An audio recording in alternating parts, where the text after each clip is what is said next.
line to put the oil. I mean, it's either to put it on the front of the drawer or bring it in line with the dovetails. I mean, they're lovely cut and no gauge lines. Well, we were talking about that's the part actually. The Alan Peters Award for Excellence is now established at the Cheltenham exhibitions each year, whereby up to 3 newly established designer makers under 30 years of age win free exhibition space and get to show their furniture alongside Britain's top professionals and with an opportunity to network with them.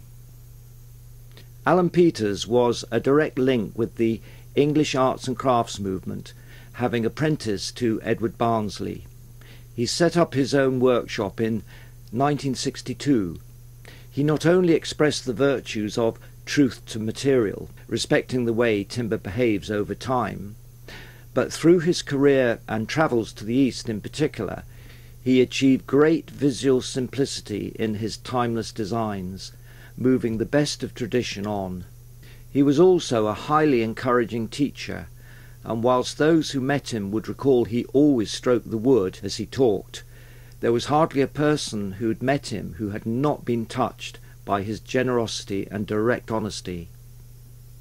Now, the purpose of this video is both to promote the award in advance of the application deadline, but also offer basic guidelines for anyone eligible to enter. As we judge the entries on photographic evidence alone, it's very important that the best photographs are submitted to us. It's not so much a fancy photographic setting, although a plain backdrop is preferred, but it's photographs that tell us what we need to know. Apart from the general shots from different angles, we need close-ups of important constructional details taken in good light and the correct exposure. If, for instance, an entry is a chair design, we need to arrive at a decision regarding the chair's likely comfort and strength. And this is just from a photograph, so it's imperative that one of the shots is a direct side profile. We can't just take your word for it that it's comfortable. Also, the kind of detail we're looking for, and in which Alan indeed would have looked for, is the quality of construction that's hidden, such as underneath or behind the piece.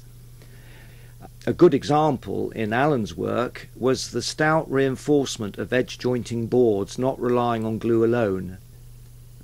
The choice of materials and balance between hand skill processes and computer controlled machining is of course a consideration, but the emphasis has to be on a high degree of hand skill.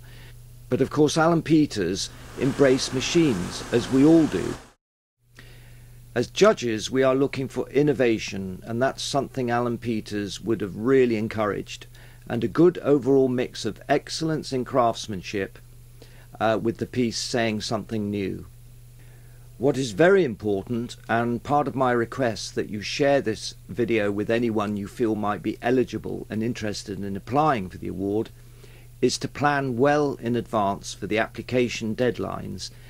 If you miss the deadline this year, there's always next year. And last but not least, please read the application form carefully. And good luck in joining some outstanding past winners.